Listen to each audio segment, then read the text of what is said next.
Niin, tyynysota. Maanantaina alkaa Kööpenhaminan ilmastokokous ja vähän siihen liittyvistä asioista puhutaan nyt. Tervetuloa Ilkka Tuorila ja Ville Rydman. Ville, sinusta tulee ensi vuoden alusta kokoomusnuorten puheenjohtaja. Kyllä vaan. Selvitykseksi. Ja Ilkka, onko oikein olettaa, että sinä olet vähän sitä mieltä, että maailmaan tarvitaan jonkinlaista radikaalia muutosta tämän ilmaston suhteen ja nopeasti? No joo, laajemmin ympäristön suhteen tarvitaan radikaalia muutosta. Että ilmasto-ongelma ei ole ainut ympäristöongelma, mitä maapallolla on.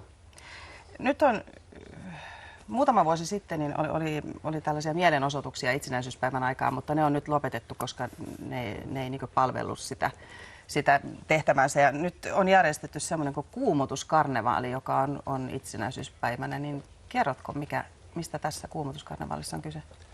Joo, eli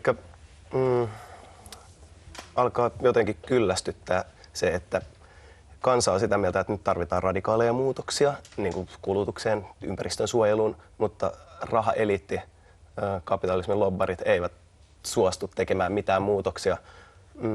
Suomi on lähes tällä hetkellä sinne Kööpenhaminan ilmastokokoukseen sellaisen linjalla, että talousmetsät pitäisi vastata tavallista metsää ja se tulee olemaan tosi tuhoisaa etelän sademetsille, alkuperäisväestöille siellä sekä Suomen niille viimeisille luonnonmetsien rippeille. Ja metsät tosiaan on se, mistä on nyt puhuttu, että ne on se Kööpenhaminan tavallaan isoin kysymys, mihin voi saada jotain ratkaisua, mutta mä en usko, että siellä tulee siihenkään hyvää ratkaisua. Niin. Teillä oli tässä kuumotuskarnevaalin tiedotteessa luki, että ilmastonmuutos on vain oire ja kapitalismi on sen syy. Niin mitäs mieltä sä oot? Oot sä sitä mieltä, Ville, että kapitalismi on ilmastonmuutoksen syy?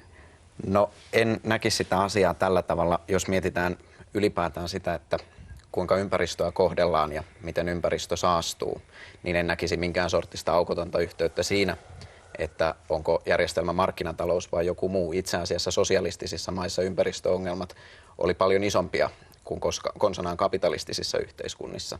Ja näen, että itse asiassa tämmöinen demokraattinen ja vapaa yhteiskunta, missä ihminen toimii sekä vapaana kuluttajana että myöskin sitten vapaana johtajien valitsijana, niin kuin demokratiassa tehdään, niin itse asiassa tämmöisessä järjestelmässähän nimenomaan ihmiset pystyvät vaikuttamaan valinnoillaan ja myöskin kulutustottumuksillaan siihen, että minkä sortista politiikkaa täällä tehdään. Joo, mä elän noin 2000-luvulla. Meillä on yksi ainut herra tällä hetkellä, se tuntuu olevan kapitalismi. Sisäkin mukaan helpompi ajatella maailman tuhoutuminen kuin kapitalismin tuhoutuminen, joka on jotenkin tosi säälittävää. Meidät on alennettu pelkästään kuluttajiksi. Me ei olla millään tavalla rationaalisia, jotenkin pystytä vaikuttamaan demokraattisesti oikeasti meidän elinolosuhteisiin, meidän ympäristöön. Tästä puheesta tavallaan saattaisi saada sen sorttisen käsityksen, että kapitalismi olisi joku tämmöinen mystinen voima tuolla meidän yläpuolella, joka ohjailee meidän käytöstä, mutta mä en oikein jaksa uskoa siihen, koska kapitalismi eli siis markkinatalous tarkoittaa toisin sanoen sitä, että jokainen kansalainen voi itse omalla käytöksellään kaupassa vaikuttaa siihen, että miten toimii. Ja itse asiassa se kapitalismi ja markkinatalous olemme me itse. Ja jos joku on meidät alentanut, niin kyllä me ollaan silloin itse se alennus tehty. No, kapitalismi mun näkemyksen mukaan on vähän eri asia kuin markkinatalous. Että siis markkinat sinänsä määrätyissä tilanteissa saattaa olla toimiva ratkaisu, kuten esimerkiksi sitten konkreettisessa materiaalituotannossa saattaa saada järkevämpiä tuotteita edullisemmin, mutta kapitalismi on niin läpitunkenut koko meidän jotenkin ajatteluun ja jotenkin käytökseen ja käyttäytymiseen, niin meillä ei ole mitään muita vaihtoehtoja kuin olla vain kuluttajia. Me ei olla mitään niin kuin järkevästi ajattelevia yksilöitä enää. No kyllä mä ainakin itse näin primääristi itseni jonain ihan muuna kuin kuluttajana, mutta toki tietysti silloin kun kaupassa valintoja teen, niin silloin olen ikään kuin kuluttajan roolissa, mutta mun on vaikea nähdä, että kuinka tämä juuri kapitalismiin linkittyy, koska jos mietitään esimerkiksi Kiinan komentotaloutta, niin kyllä Kiinan ympäristöongelmat on paljon kasvavammassa ja huolestuttavammassa jamassa kuin oikeastaan konsanaan markkinatalousyhteiskunnissa. Pääoman omistajilla, kapitalisteilla on luonnollisesti paljon enemmän varaa lobata tuhoisia ympäristöasioita pelkästään oman rahakasansa kasvattamisen takia. Ja se on mun mielestä tässä konkreettinen ongelma.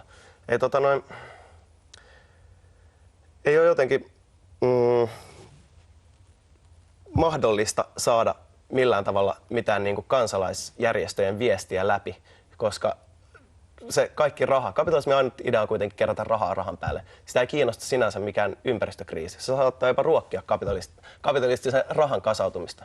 Ja se on aika ongelmallista. Siihen pitäisi saada jotain niin kuin suitsia.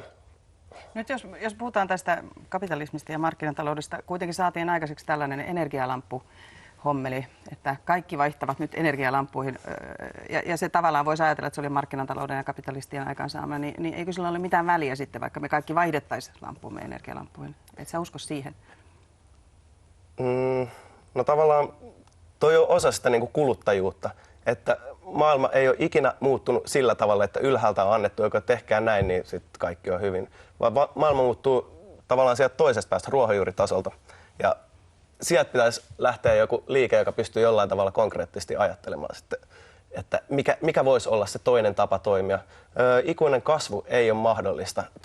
Siis sinänsä joo, itselläkin on energiasäästölamput ja koitan kuluttaa mahdollisimman vähän, mutta mä tunnen itteni vaan kuluttajaksi. Mä en voi tehdä mitään niin kuin konkreettista. Mulla on annettu se joku oma kehys, missä pitää toimia. Et se on, vaikka kaikki vaihtaisi energiasäästölamppuihin länsimaissa, niin tämä kriisi ei tule ratkeamaan sillä mitenkään.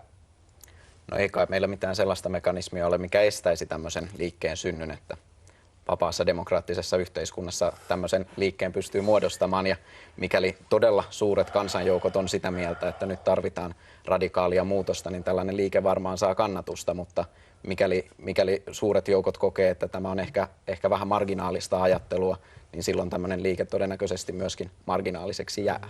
Kööpenhamina on lähdössä. Mä oon epäillyt, että sinne tulisi 200 000 ihmistä, mutta jotain 100 ja 200 000 ihmisen välillä. Tanska on sanoutunut irti Schengen-sopimuksesta tämän kokouksen ajaksi, että he voivat käännyttää ihmisiä, jotka demokraattisesti koettavat laillisesti mennä osoittamaan mieltä Tanskaan. Ja tämä jollain tavalla, siis mä oon aika varma siitä, että ilmastokokous, joka alkaa nyt ensi viikolla, niin tulee synnyttämään sellaisen kansanliikkeen, joka saattaa olla jonkunlainen vastavoima. Se ei ole pelkästään mitään vihreää hössötystä, vaan siinä on niinku, siinä tulee jotain kovaa ydintä, joka tulee jollain tavalla saamaan jotain muutoksia aikaiseksi. Mutta se Tanska tulee olemaan aikamoinen demokratiafarssi kyllä. Mutta ainoastaan länsimaisissa yhteiskunnissa tämmöinen on mahdollista, että tällainen liike syntyy. Että no joo. Muissa maissa todennäköisesti hallitukset tukahduttaisivat sen, mutta täällä on mahdollista myöskin sitten pyrkiä vaikuttamaan. Tarkoitatko sä nyt, Ville, sitä, että kuluttamisesta on tullut perusoikeus, jonka ansiosta ihmisillä on oikeus sanoa asioista jotakin? No ensinnäkin täytyisi miettiä sitä, että mitä itse asiassa kuluttaminen on. Sillähän tarkoitetaan tietysti sitä, että jollakin on halu tai kysyntää jollekin tietylle asialle, ja kun sille on kysyntää, niin jollakin toisella on ehkä motiivi hankkia elinkeino sen kyseisen tuotteen tuottamisella. Ja itse asiassa tässähän on kyse jonkin sorttisesta luonnontilasta, eli ihmiset pitävät itseään hengissä eri sorttisin elinkeinoin, ja mitä pidemmälle ollaan yhteiskunnassa menty, niin sitä laajemmaksi on käynyt työnjako, että yksi tekee yhtä asiaa ja toinen toimii kauppiaana ja joku on tuottamassa sitä ja näin, mutta itse näen sillä tavalla, että kyllä se on oikeus, mutta se tulisi ymmärtää myöskin siinä, että missä siinä on kyse. Sehän luo työtä, se luo hyvinvointia, verotuloja, millä me pystytään myöskin pitämään meidän peruspalveluita täällä yllä. Uusimpien tutkimusten mukaan ihmiset haluaa enemmän vapaa-aikaa kuin työtä. Millä tavalla se on? No ihmiset haluavat myöskin peruspalveluita ja monta muuta asiaa, ja niitä pitää rahoittaa. Suomi on myös rikkaampi kuin koskaan. Suomessa on enemmän köyhiä kuin koskaan. Mutta tämä ei nyt liity tähän näin suomalaisten ympäristöongelmaan. Tilanteessa, missä valtio rahoittaa 4/4 menoistaan velalla, niin ei me olla kyllä rikkaampia kuin koskaan itse asiassa kaikkea muuta.